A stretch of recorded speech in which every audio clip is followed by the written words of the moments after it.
Good afternoon, everyone. It is a pleasure to be with you, and extraordinary turnout. It's great to see the folks who are involved in the operations of the hospital.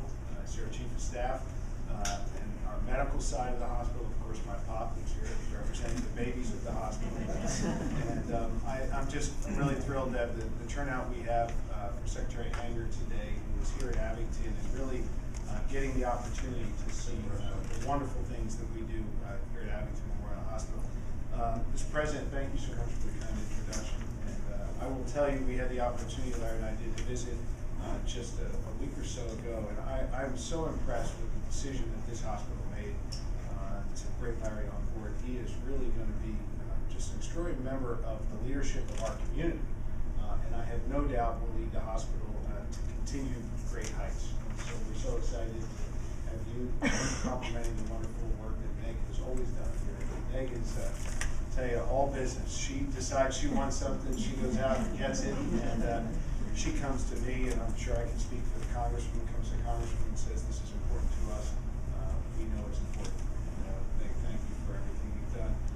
Larry spoke about a public-private partnership, and really what we're seeing today is not just a public-private partnership, but a federal-state partnership.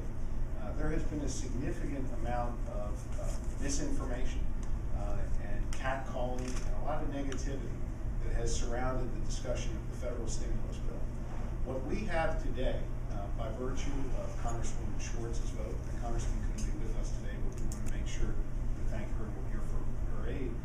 But by virtue of the Congresswoman's vote, by virtue of Senator Specter's vote, by virtue of Senator Casey's vote, and working in conjunction with our state, like our secretary from DEP and our state lawmakers, we are able to leverage the resources that have come from the federal government in a competitive grant process at the state level to ensure that facilities like Abington Memorial Hospital are able to continue to grow, evolve, and thrive as we will do with this cogeneration plant. This is really government at its very best, when all the teams come together, they work together well, and they meet the needs of our community. So this is your federal stimulus dollars at work, and this is your competitive process at the state level that has yielded a $3 million grant for Abington Memorial Hospital. You all competed. You have to understand, the money came from the feds, but then you all had to compete to earn this money, and you did, and it's because of the great work here at Abington Memorial Hospital. I'm just so excited to be a part of it. A couple key points about this money, because anytime you are spending money in a recession, the taxpayers, rightfully so, want to question you as to what the value to them is going to be.